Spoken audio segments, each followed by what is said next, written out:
আসসালামু আলাইকুম। আজকে আমি আপনাদেরকে দেখাবো চালের আটার রুটি বানানো। আর এর জন্য আমি চলে গিয়েছিলাম গ্রামে। কারণ গ্রামের যে কেউ এটা খুব ভালো বানাতে পারে।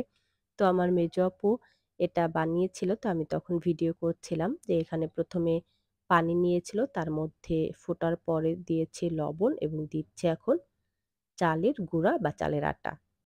এখানে আপনারা যদি না বুঝেন যে কতটুকু চালের গুঁড়ায় কতটুকু পানি দিবেন, সেক্ষেত্রে আপনারা যতটুকু চালের গুঁড়া নিয়ে নিবেন, মানে একটা কাপে বা একটা গ্লাসে মেপে নিবেন, তার দ্বিগুণ পানি দিবেন বা দ্বিগুণের একটু বেশিও দিতে পারেন।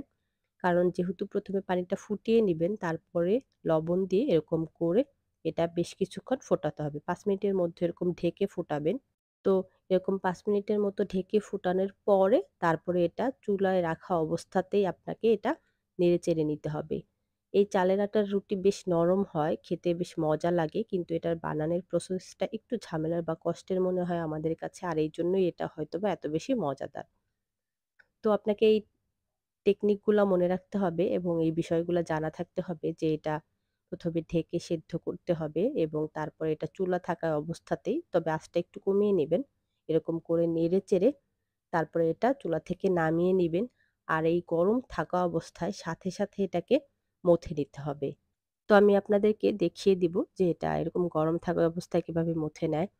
আর এই যে দেখতেই পাচ্ছেন যে একদম পানিটা শুকিয়ে গেছে আর কাইটা খুব বেশিও শক্ত হয় নাই। কাই যদি আবার খুব বেশি শক্ত করেন সেক্ষেত্রে কিন্তু আবার রুটি শক্ত হয়ে যেতে পারে। তো এই যে চুলা থেকে নামিয়ে এখন এটা যেকোনো কিছুর মধ্যে ঢেলে নিতে হবে। তো ঢেলে নিয়ে তারপরে এখন সাথে সাথেই এটা একদম দেখতেই পাচ্ছেন যে ধোঁয়া উঠতেছে। সাথে সাথেই এরকম কাচের একটা ছোট গ্লাস দিয়ে বা কাচের একটা গ্লাস দিয়ে এটা এখন এরকম করে মথে নিচ্ছে। যেহেতু এখন এটাতে এইভাবে হাত দিয়ে আসলে করাটা সম্ভব না। কারণ এইটা এত বেশি গরম, একেবারে চুলা থেকে এইমাত্রই নামানো হয়েছে। আবার আপনি যদি এটা রেখে দেন সেক্ষেত্রে এটা শক্ত হয়ে যাবে। তখন মথলে আর হবে না। এটা গরম থাকা অবস্থাতেই এটা আপনাকে খুব ভালো করে মথে নিতে হবে। তাহলেই এটা পারফেক্ট আপনার চালের আটার রুটি খেতে পারবেন বা পারফেক্ট রুটি হবে। তো এইজন্য আপনি যেকোনো কিছুই নিতে পারেন আপনার সুবিধা মতো। এটা একটা দেখালাম যে। তো এরকম করে যখন কিছুক্ষণ এটা করবেন, এটা আপনি ওইটা দিয়ে করবেন ৫-৭ মিনিট ওইটা।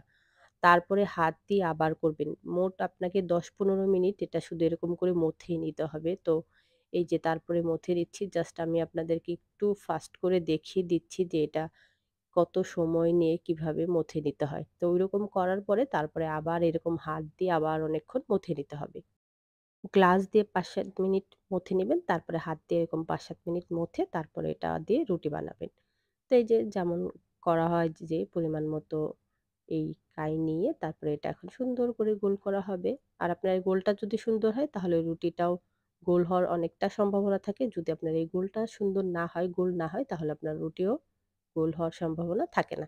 তো এইজন্য গোলটা আগে সুন্দর করে গোল করে নিতে হবে। তারপরে রুটিটাও সুন্দর করে বেলে নিতে হবে। যদিও রুটি বেলা দেখে রুটি বেলা শেখা সম্ভব না। এটা হচ্ছে একটা প্র্যাকটিসের ব্যাপার। এটা যে যত করবে সে তত ভালো পারবে বা শিখবে। এটা এভাবে দেখলে বোঝা যায় না বা এটা দেখেও শেখা যায় না, শেখানো যায় না। তারপরেও আমি আপনাদেরকে একটা দেখিয়ে দিচ্ছি যে একটা বেলে ওটাকে ছেঁকাটা দেখিয়ে দিচ্ছি। তাহলেই না ভিডিওর পূর্ণতা পায়। আর আমি এই ভিডিওর শেষে হাঁসের মাংসের একটা রেসিপি দেখাবো। এটা হচ্ছে নারকেল দিয়ে রান্না করেছিলাম। এটা আমি ঢাকাতেই করেছিলাম। তো ওইটা আমি আপনাদেরকে দেখায় দিব এবং আপনারা অবশ্যই ওই রেসিপিটা দেখবেন। ওইটা আমি কমেন্ট বক্সে এবং ডেসক্রিপশন বক্সে লিংক দিয়ে রাখবো। কারণ হচ্ছে আপনারা যখন এই রুটি বানাবেন বা রুটি বানানোটা শিখবেন তখন অবশ্যই আপনাদেরকে কিছু একটা তো এটা দিয়ে খেতে হবে। যেমন আমরা হাঁসের মাংস দিয়ে খেয়েছিলাম। কিন্তু এটা তো আপু করেছিল, এমনি ভুনা করেছিল। আমি ঢাকায় করেছিলাম নারকেল দিয়ে। তো আমি আপনাদেরকে ওইটাই দেখাবো। আর ওইটার ভিডিওর লিংক আমি ডেসক্রিপশন বক্সে দিয়ে রাখবো। তো এই যে এটা ১ম এ দিয়ে তারপর উল্টে-পাল্টে তারপরে এখন এটা সুন্দর ফুলে উঠবে। তারপরে আবার এপাশ ওপাশ দিয়ে এটা নামিয়ে নিবে। আর হ্যাঁ, এটা যেহেতু অনেক বেশি চালের গুঁড়া দেয়া ওই যে যখন বেলেছে তখন দিয়েছে। এজন্য যখনই এই রুটিটা নামিয়ে নিবেন প্রত্যেকবার এটা খুব ভালো করে কাপড় দিয়ে পরিষ্কার করে নিবেন তাওয়াটা। না হলে এই রুটিগুলো লাল হয়ে যাবে। মানে এই চালের গুঁড়াগুলো যে নিচে পড়ে আছে এগুলো অন্যটায় লেগে ওই রুটি নষ্ট হয়ে যায়, লাল হয়ে যায়। এজন্য প্রতিবার আপনাকে তাওয়াটা পরিষ্কার করে নিতে হবে। এই তো সুন্দর হয়ে গেছে। এখন এটাকে নামিয়ে নেওয়া হবে। আর এই রুটি আপনি বানিয়ে রেখে দিলেও এটা সহজে শক্ত হয়ে যাবে না। এটা বেশ নরম থাকবে আর অনেক সময় নরম থাকবে, ভালো থাকবে। যদিও আমাদের বাসায় এটা শবে বরাতে, ঈদের পরে, রোজার ঈদের পরে, কোরবানির ঈদের পরে এবং এরকম শীতের সময় এই চালের আটার রুটি বানানো হয়, খাওয়া হয়। আমি খুব একটা ভালো পারতাম না। তো এটা আমার শিখাও হলো আর আপনাদেরকেও দেখানো হলো। আপনারাও শিখে নিলেন। আর এই রেসিপিটা অবশ্যই দেখে নেবেন এবং কমেন্ট বক্সে চলে যাবেন।